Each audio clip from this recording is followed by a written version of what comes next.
من الشیطان الرجیم بسم اللہ الرحمن الرحیم الحمد للہ رب العالمین الصلاۃ والسلام علی اشرف الانبیاء والمرسلین خاتم النبیین رحمۃ للعالمین مولانا ابوالقاسم محمد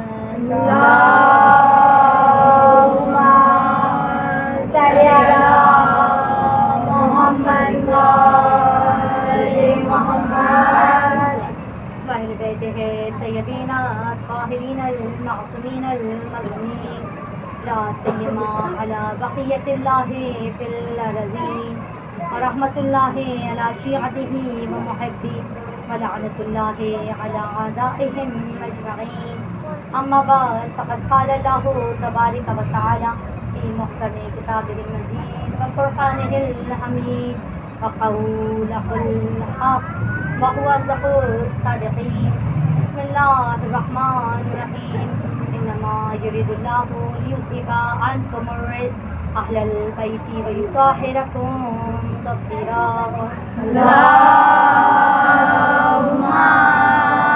صل على محمد محمد. بسم اللہ الرحمن الرحیم. آغاز کلام کو عبود بحق کے نام سے جو رحمان ہے، رحیم ہے، قدیم ہے، عظیم ہے، بلند و برتر ہے، حکیم ہے، علیم ہے، عطا کرنے والا ہے، ذوالجلال والاکرام ہے، مالک یوم الدین ہے، کمال کی قدرت رکھنے والا ہے، اور تمام تر درود و سلام اس کی بنائی ہوئی ان ہستیوں پر کہ جو وجہ تخلیق کائنات ہماری نجات کا ذریعہ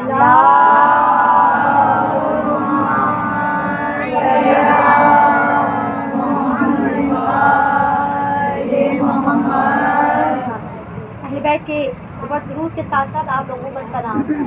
خدا بند عالم نے خدا کا شکر ہے کہ پورے سال اس طرح سے چہرے دیکھنے کو نہیں ملتے ہیں کہ جو حسینیت کی محبت دل میں رکھتے ہیں. خدا کرے کہ ہم ایک دوسرے سے اسی طرح جڑے رہیں ہمیشہ.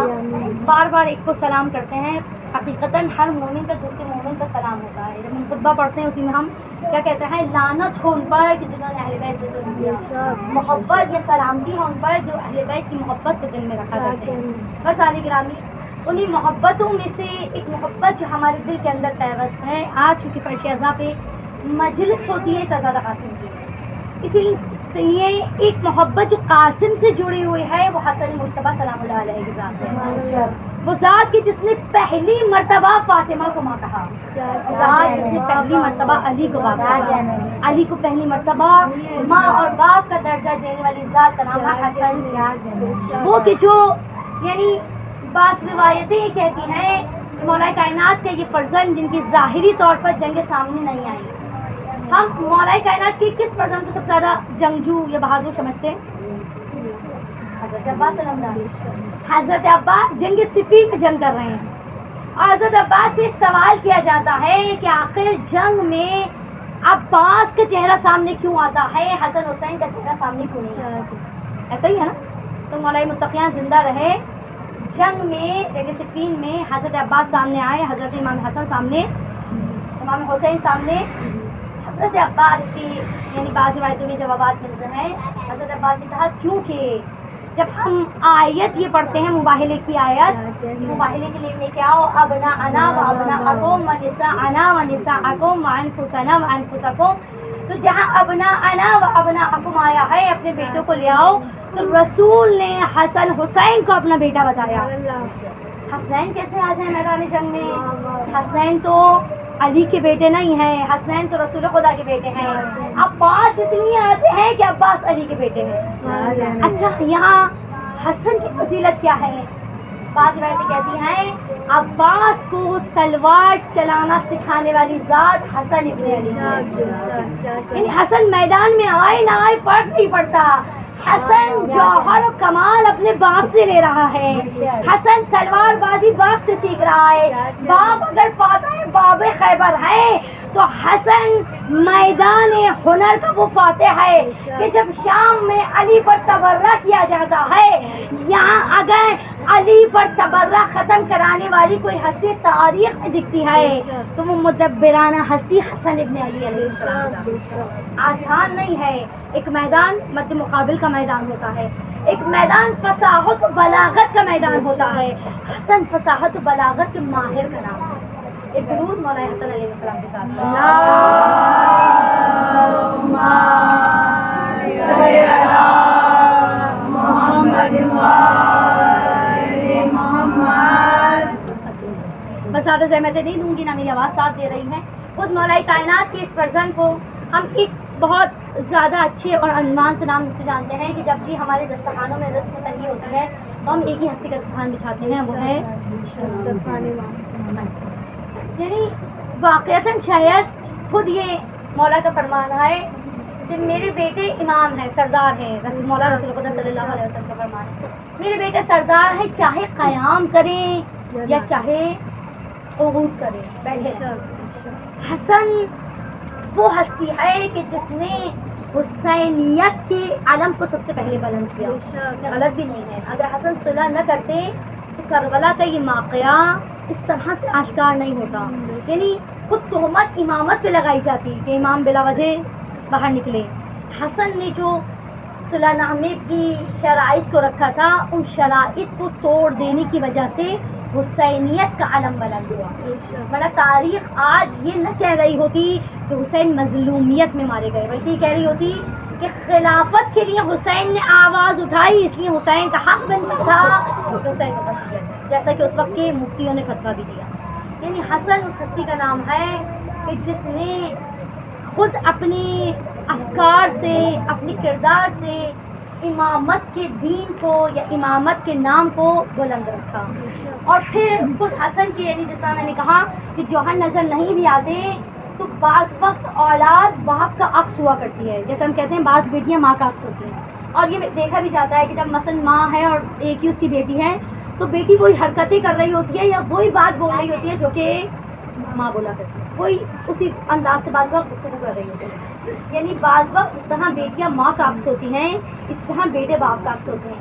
امام حسن کی اگر شجاعت، یعنی ویسے تو امام شجاع ہیں، موقع یا ظاہر طور پہ ہمیں نظر نہیں آیا، لیکن جس طرح بیٹا باپ کا عکس ہوتا ہے، خود قاسم کی جنگ میں حسن کی شجاعت نظر آتی ہے۔ یعنی جہاں مسائل میں بات بیان کرتے ہیں وہاں قاسم کی فضیلت بھی تو ہے کہ قاسم اتنے نازک بدن ہیں کہ بھاری لباس پہن نہیں سکتے، زرہ پہن نہیں سکتے، لیکن جب تلوار ہاتھ میں اٹھاتے ہیں تو فرزق جیسا کہ جو بہادروں کا بھی بہادر ہے اس کے 7 بیٹوں کو مار دیتے ہیں۔ تو فرزق تیش میں آتا ہے میرے 7 بیٹے، میرے بیٹے جن کو میں بڑا کوئی یعنی پہلوان سمجھتا تھا، بڑا طاقتور سمجھتا تھا، اتنا سا بچہ ہی سمجھ رہا تھا نا فرزق، لیکن جب خود مقابلے میں آتا ہے، خود یہ علی کا پوتا، جس طرح علی نے مرحب کے 2 ٹکڑے کیے، فرزق کے 2 ٹکڑے کرتا ہوا نظر آتا ہے۔ شجاعت حسن کے لیے کافی ہے کہ حسن کا بیٹا حسن کا جوہر ہے۔ اس بار ہاں خود قاسم، بس منزل مصائب کی جانب، قاسم ہستی ہیں کہ جس کی ماں، یعنی خود بہت ساری صفات ماں سے بھی بچوں کے اندر آتی ہے۔ ماں ایک خدا نہ کرے، خدا نہ خواستہ کسی کے باپ دنیا سے چلا جائے اور ماں کا ایک ہی بیٹا ہو تو مائیں بڑے لاڈ سے پیارتی ہیں، پالتی ہیں، خیال کرتی ہیں یہ ہمارا سہارا بنے گا، آس لگاتی ہیں۔ لیکن قاسم کی ماں کیسی ماں ہے جو قاسم سے کہہ رہی ہے اے بیٹا صبح ہوتے ہی اپنی جان کو جیسا پہ بات کر، کیسی ماں ہے، اس کو نہیں اندازہ قاسم چلے گئے تو بچے گا کیا۔ اور روایتیں کہتی ہیں امام حسن کے 3 فرزند تھے، ایک فرزند صرف نہیں، حضرت حسن ایک فرزند جن کو حسن مثنیٰ کے نام سے جانا جاتا ہے۔ حسن مثنیٰ کربلا کی جنگ میں لڑتے لڑتے اتنے زخمی ہو گئے تھے کہ ظالم یہ سمجھا کہ شہید ہو گئے، اور آپ کے بعد حسن سادات ان کی نسل سے چلے گئے۔ حضرت قاسم 14 سال کا سن، اس کے بعد ایک 10 سال کے بھی سن تھے، کیونکہ حضرت امام حسن سے اب تک کا 10 یا 11 سال کا ڈیوریشن بیچ کا رہ گیا تھا۔ ایک بہت کم سن پسر تھا جو امام حسین کی گود میں شہید کیا تھا۔ جب امام حسین من ناصر ینصرنا کی سبب لے رہے تھے، بچہ نام حسن امام حسن کے بچہ مولا کی آغوش میں آ کے بیٹھ گیا تھا، اور جب ظالم نے تلوار چلائی بچے کے ہاتھ کٹ گئے تھے۔ چچا کی آغوش میں بھتیجا شہید ہوا۔ مولا حسن آپ کی بھی غربت کو سلام، آپ خود کربلا میں نہ تھے، لیکن آپ کے فرزندوں نے ایسی داستان محبت لکھ دی کہ آج بھی ہم ان کے نام پر قربان ہونے کے لیے تیار ہیں۔ بس عزیزان، قاسم چچا کے سامنے، چچا رن میں جانے کی اجازت، اے چچا رن میں جانے کی اجازت۔ حسین کہتے ہیں قاسم میرے بھائی کی نشانی پھر قاسم کچھ بچوں سے زیادہ محبت ہوتی ہے نا، چچا پھر واپس بھیج دیتے۔ اب قاسم کی ماں کو یاد آیا ایک تعویذ حسن نے باندھا تھا، تعویذ کو کھولا، حسین کے آگے رکھا، مولا کی نگاہ تعویذ پر پڑی، اپنے بھائی پر گریہ کیا اور کہا قاسم اب رن میں جانے کی اجازت دی۔ ایک مرتبہ ایک کپڑا منگایا، اس کپڑے کو 2 ٹکڑوں میں پھاڑا، ایک کو چھوٹے سے امامے کی مانند قاسم کے سر پر باندھا، دوسرے کو کفنی کی مانند۔ آج بھی ہم اپنے بچوں کو کفنی پہناتے ہیں نا، کپڑے کا سلسلہ چاک کر کے بدن پر ڈال دیتے ہیں۔ قاسم کو حسین نے کفنی پہنائی، میں ہاتھ جوڑ کے عرض کروں مولا اتنا مختلف طریقہ کیوں؟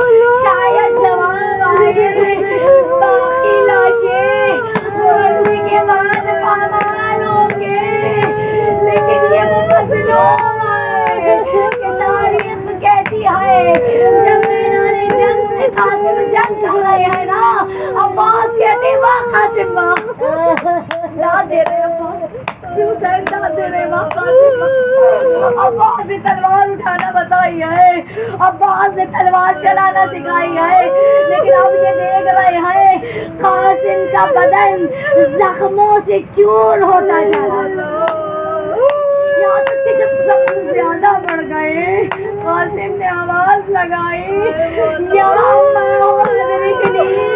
ہر شہید کہتا تھا السلام علیکہ یا ابا عبداللہ، لیکن قاسم کی مظلومیت ہے، قاسم نے پکارا اور حسین جگہ سے کھڑے ہوئے، عباس کھڑے ہوئے، چاہتے ہیں قاسم تک پہنچے، جیسے ہی ان کو آتا دیکھا کی روایت یہ کہتی ہے جو یہ لشکر کے بندر مچی، قاسم زمین پر گرے، ایک پیر رکاب میں الجھ گیا، بس 2 گھوڑا بھاگتا تھا اور گھوڑے کے ساتھ ساتھ قاسم مقتل کی ایک سیم، قاسم مقتل کی دوسرے سیم، اور ہر گھوڑے جو دوڑ رہے تھے ان کے پیر قاسم کے بدن پر پڑتے جاتے، یہاں تک کہ قاسم کے بدن پر جب بھی کسی گھوڑے کا سم پڑتا قاسم کہتے اے چچا جلدی آئیے، اے چچا جلدی آئیے، یہاں تک کہ حسین پہنچے۔ سال قاسم کو دیکھا بدن ٹکڑوں میں بٹا ہوا، بس میرا مولا اسی لیے زندگی میں قاسم کو کفن پہنا چکا، کیونکہ قاسم وہ شہید ہے جو زندگی میں پامال ہو گئے۔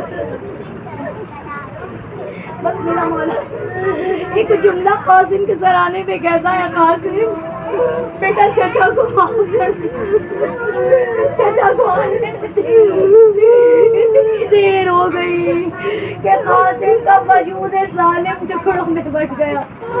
حسین نے اپنی آبا کو پھیلایا، قاسم کے بدن کے ٹکڑے سمیٹے، کٹڑے کو کھانے میں خیمے کے دروازے پہ آیا جو حسین کی آواز بلند ہوئی، ایک بیوہ ماں دروازے پر آئی اور دیکھا کہ کوئی لاشا نظر نہیں آتا، بس اس بیوہ ماں نے اپنے والی سے ایک سوال کیا، والی میرے بیٹے نے کیا قصور کیا ہر ایک کا لاشا خیمہ میں لے بیٹے کا لاشا حسین کیا جواب دے؟ غربت کی کمائی ٹکڑوں پہ بڑھ گئی ہے اے پروان، وہ چہرہ جو صحیح و سالم گیا تھا اب صحیح و سالم نہیں۔ توبہ کی نعمت کو کھول، غربت پرواں تجھ میں سلام ہو۔